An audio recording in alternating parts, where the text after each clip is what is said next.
Hello, everyone, and welcome to my channel. And this is my Christmas edition, by the way.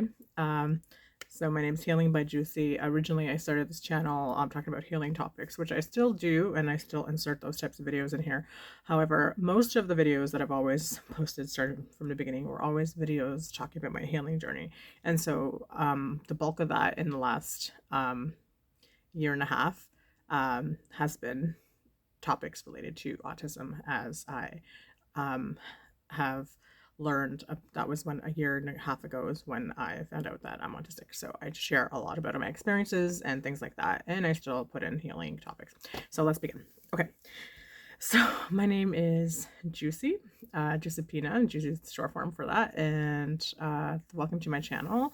I was trying to hit 500 subs, so maybe I'll get 500 subs by Christmas. I mean by New Year's. So if you would be so kind to subscribe and like this video, I'd really appreciate it. Sorry if I'm all over the place. It's been very hectic last couple of weeks. Not just because of the holidays, but because where I work, the practice is closing, and so I kind of am a little stressing out because essentially I'll be out of a job in like 5 weeks, so that's really fun. So yay, cheers to that. So here's my coffee that I'm going to drink while I'm chatting. The Silk makes a peppermint mocha creamer, coffee creamer, which is wonderful for the holiday season. If you haven't tried it, you should try it. Okay, so this video is going to be about things that I learned about in 2024 that are important if you are autistic, things that are going to be important for you if you want to be able to at least function at the bare, the bare minimum level. So these are things that I found for myself that are really important, but I'm pretty sure that everyone else can use these things. And I don't think that this is limited to autistic people, but for autistic people, you're going to have to know that this is going to be necessary for you to function, especially when it's peak times like holiday seasons and stuff like that. Okay, so I made a list and I'm going to read them off here one by one and talk about them. So the first one on that list is prioritizing your rest. As the holiday season or any hard times are approaching, you will have to prioritize your rest because the amount of battery or spoons that are required for these things is an excess amount. And so when we're already, if you're in burnout, which many of us are, which is if you're a late diagnosed autistic person, chances are you found out because you're in burnout. And there's a lot of evidence showing that this is actually a common thing for perimenopause, many perimenopausal women who are finding out in that place because of our hormone change, and it makes it increasingly difficult for us to mask for a number of reasons. So prioritizing rest is going to be crucial for you to be able to even just function at the base level. So this means being able to say no. And when you do have that extra 2 hours or half a day or whatever, if there's some things that need to be done that are not that important, like maybe the dishes or the laundry or sweeping the floor, like those are not top of the priority lists for me items, top of the priority items for me. So when you are tired and your battery is low, you need to prioritize your rest during those moments. Do not go and like sweep, because this is bad for me, because we're kind of conditioned to always be productive and stuff. So when I have some free time, I try to like do tasks and things. No, you need to physically prioritize your rest and go and lay on the couch and do nothing, or go into your bedroom and prioritize quiet, darkness, no noise, and things like that. Sleep, take naps. You need this. It's important. Trust me. Number two, isolating is actually important and necessary part of my recharging. I learned this. And so I've had like a hard week. Work has been difficult because the practice is closing. And so dealing with the doctor and dealing with the patients has been like very stressful. And not to mention, like on Friday was my dad's birthday, so all the family together. And so it was just like really chaotic and just like one thing after another. And so today I'm alone, and I purposely made it so that I'm alone so that I can recharge. And I don't have anything planned today on purpose so that I can isolate. I need that period of isolation because tomorrow I have to go to work and then deal with the holidays with my family. And so I need moments by myself just by myself to isolate and have no sensory anything and just be in my own space, and that's it.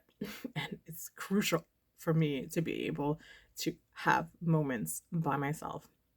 So, um, this helps with your recharging, this helps with your rest, but being alone is a huge part of that for me. Boundaries are crucial in learning how to vocalize my needs. So, learning how to vocalize my needs, this means learning how to ask for help. I put another one, asking for help, and allowing people to help you, but I'll put that in the next one. So, learning how to vocalize my needs means more of like, can you please turn that down? Or I don't like those lights. Like right now, I hate this light when I make these videos and I have to put the lights on. um, asking people, can you please repeat it? Instead, in the past, I would just like not say anything and just allow people to do whatever and not like say it. And I couldn't hear or understand people, and I would just be like, but now I'm like, oh, can you please repeat that? I didn't hear. And just say like, oh, can you please turn that up? Oh, can you do that? And in the past, I would just allow things and just sit there really uncomfortable, not being able to hear or see or understand. And now I ask people that, and setting boundaries around things like, no, I don't like that. No, I don't like the feeling of that. No, I don't like the sound of that. Can you stop? And those things are going to be important for me. These things help me to function as a whole, because when I don't do those things and I don't I guess, advocate for myself. And I realize this is something that I'm able to do because there's other people who are not able to do that. So being mindful of other people is important of that too. And I try to be mindful of that because I'm aware of my own situation. So having boundaries and learning how to vocalize my needs is really important. Building a life aligned with my sensory needs is not only necessary, but it's life saving. You cannot, sorry, I cannot stress how much this is so important to me. So, in terms of like my household, in terms of who I hang out with, my friends, my partner is like the epitome of like making sure that my sensory needs are like met. Our It just flows. It's so easy. It's calm. It's so grounding and peaceful, and it's just great. Like, and these are the things I need, and that's the life I've created for me in my home. With my friendships that I have, they're all very peaceful and very on the same wavelength of where I am at and stuff like that. And I need that. I absolutely need that because I spent my whole life being uncomfortable in situations and forcing myself to be in situations that felt very uncomfortable to me and never saying anything about it and nobody ever caring about it. So now it is crucial for me to align, to build a life that's aligned with my sensory needs and what I want. And I have begun to do that, and it's really showing up in everything and putting in that work to that. And so building a life that is aligned with your sensory needs helps to not deplete your battery so much, because things are going to happen to do that. And so if you can have a life that can support you in the best way possible, then that is obviously going to be a game changer for you. So this has been something really important to me. And then the last one, I said asking for help and allowing people to help you. Allowing people to help you is an important one. As someone who's always been a people pleaser, I've never allowed people to help me. And my relationship, for instance, has been like a, and I can't say it's just that, because even in my friendships, I've allowed, I started building what I wanted with my friendships before that relationship came, and allowing them to help me and show up for me has been important to me because it was not something that I used to do. And so I always take care of everything. But asking for help and then allowing the people to help you is really important. Say like, I need some help, or if someone wants to do something for you, say yes.